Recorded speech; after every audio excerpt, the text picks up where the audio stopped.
Hi friends, welcome to whisk and wave. ഇന്ന് നമ്മൾ പറഞ്ഞു പോകുന്നത് സ്റ്റിച്ചിങ്ങിൻ്റെ തുടക്കക്കാർക്ക് വേണ്ടിയിട്ടുള്ള കുറച്ച് ടിപ്സും ട്രിക്സൊക്കെയാണ്.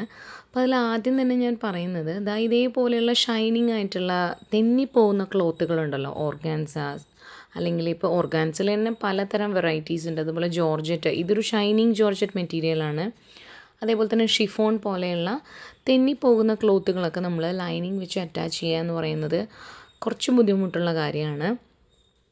അപ്പോൾ ആ ഒരു പെർഫെക്ഷന് വേണ്ടിയിട്ട് ഞാൻ ചെയ്യുന്ന മെത്തേഡും നമുക്ക് യൂസ് ചെയ്യാൻ പറ്റുന്ന ഒരു മെത്തേഡാണ് നിങ്ങൾക്ക് കാണിച്ചു തരുന്നത്. അപ്പോൾ ഇതിപ്പോൾ നമ്മൾ ആകെ നേരത്തെ വെട്ടി വെച്ച ക്ലോത്താണ്, അതുകൊണ്ട് ഒന്ന് ചുളുങ്ങി മടങ്ങിയൊക്കെ ഇരിക്കുന്നുണ്ട്. അപ്പോൾ ഞാൻ ഒന്നും കൂടി ഒന്ന് അയൺ ചെയ്ത് വൃത്തിയാക്കി എടുക്കുകയാണേ. അതിന് ശേഷം നമുക്ക് യൂസ് ചെയ്യാൻ പറ്റുന്ന ഒരു സാധനമാണ് ഈ കാണുന്ന ടേപ്പ്.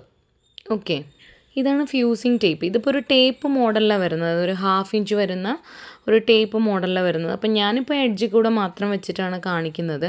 അതല്ലാണ്ട് ഫാബ്രിക് പോലെ തന്നെ വിഡ്ത്തും ഹൈറ്റൊക്കെ ഉള്ള മെറ്റീരിയൽസ് അവൈലബിൾ ആണ്.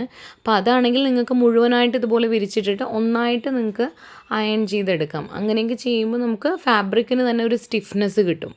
അപ്പോൾ ഇപ്പം ഞാൻ എടുത്തിരിക്കുന്നത് ഈ ഒരു മോഡലാണ്. അപ്പോൾ ഇത് ജസ്റ്റ് നമുക്ക് ഇതുപോലെ ഞാൻ സൈഡിലാണ് യൂസ് ചെയ്ത് കാണിക്കുന്നത്.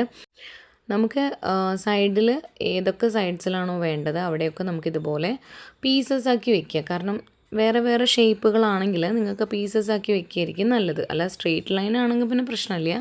അപ്പോൾ ഇതുപോലെ വെച്ച ശേഷം ഇത് ബെൻഡാവുകയൊക്കെ ചെയ്യും, എന്നാൽ പോലും കുറച്ചും കൂടി എളുപ്പത്തിന് വേണ്ടിയിട്ട് ഞാനിങ്ങനെ കട്ട് ചെയ്ത് വെക്കുന്നു എന്ന് മാത്രം. ഇനി ഇതിൻ്റെ മേലേക്ക് നമ്മളിതാ മെയിൻ ഫാബ്രിക് വെച്ച് കൊടുത്തിട്ടുണ്ട്. അപ്പോൾ മെയിൻ ഫാബ്രിക് ഇതുപോലെ വളരെ തിന്നായിട്ടുള്ളൊരു ഫാബ്രിക് ആയതുകൊണ്ട് തന്നെ ഞാൻ എക്സ്ട്രാ ഒരു റഫായിട്ടുള്ളൊരു ഫാബ്രിക് എടുത്ത് വെച്ചിട്ട് ഇതുപോലെ ചൂടൊന്ന് നോക്കിയ ശേഷമേ ഞാൻ നേരിട്ട് ഫാബ്രിക്കിലേക്ക് വെക്കുന്നുള്ളൂ. അതൊരു സേഫ്റ്റിക്ക് വേണ്ടി ചെയ്താണ്, അങ്ങനെ ചെയ്യണമെന്നൊന്നുമില്ല.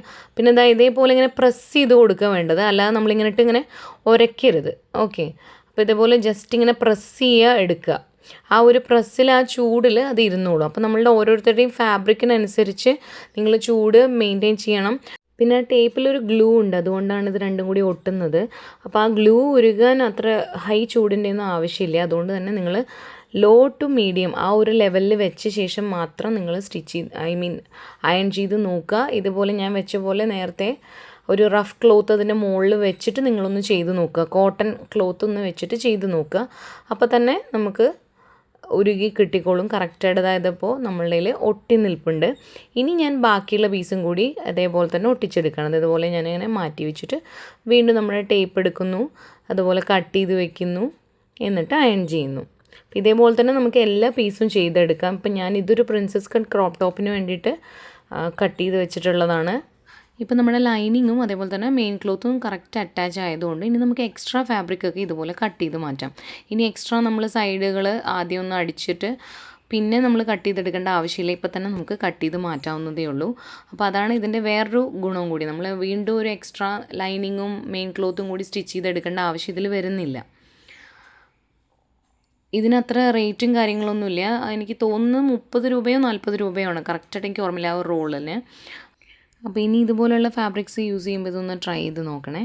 പിന്നെ അടുത്ത ടിപ്പ് എന്ന് പറയുന്നത്, നമ്മൾ എന്തെങ്കിലും ഹാൻഡ് വർക്ക് ചെയ്യുന്ന സമയത്ത് നമുക്ക് എന്തെങ്കിലും സ്റ്റോണുകളൊക്കെ ഒട്ടിച്ചു കൊടുക്കാനുണ്ടെങ്കിൽ, സാധാരണ നോർമൽ നീഡിലൊക്കെ ചെയ്യുന്ന ആൾക്കാർക്കാണെങ്കിൽ ഇത് കുറച്ചും കൂടി, മറ്റവരൊക്കെ എന്തായാലും ഫ്രെയിമിൽ ഫിക്സ് ചെയ്ത ശേഷമായിരിക്കും.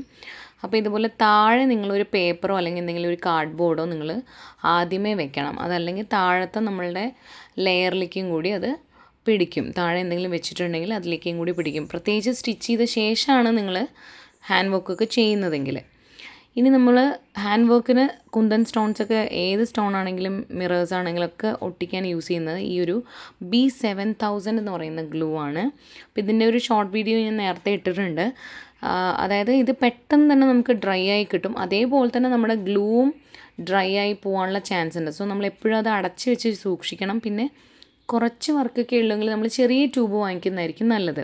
കാരണം നമ്മളത് യൂസ് ചെയ്യുക നമ്മൾ ഇടയ്ക്കിടയ്ക്ക് തുറക്കും അടയ്ക്കും ചെയ്യുമ്പോൾ തന്നെ ആ ഗ്ലൂ നമ്മൾ പിന്നീട് ഒരുപാട് നാൾ യൂസ് ചെയ്യാതെ വെച്ച് കഴിഞ്ഞാൽ പിന്നെ അത് ഉപയോഗിക്കുമ്പോൾ അത്ര ഇതായിട്ട് എനിക്ക് തോന്നിയിട്ടുണ്ടായിരുന്നില്ല. അപ്പോൾ പഴയതാവും തോറും അതിൻ്റെ ഇത് കുറയുന്നുണ്ട്, കാരണം നമ്മൾ എപ്പോഴും ഇങ്ങനെ തുറക്കും അടയ്ക്കും ചെയ്തിട്ട്. അതുകൊണ്ട് നിങ്ങൾ ചെറിയ ട്യൂബ് വാങ്ങിക്കുകയായിരിക്കും കുറച്ച് വർക്കൊക്കെ ചെയ്യുന്ന ആൾക്കാർക്ക് നല്ലത്. അത് മാത്രമല്ല, നമ്മൾ എവിടെയാണോ അപ്ലൈ ചെയ്യുന്നത് അതും കുറച്ച് ദൂരം മാത്രം അപ്ലൈ ചെയ്യുക. എന്നിട്ട് ആ സ്റ്റോൺ ഒട്ടിച്ച് കഴിഞ്ഞ ശേഷം വീണ്ടും കുറച്ച് ദൂരം കൂടി അപ്ലൈ ചെയ്യുക.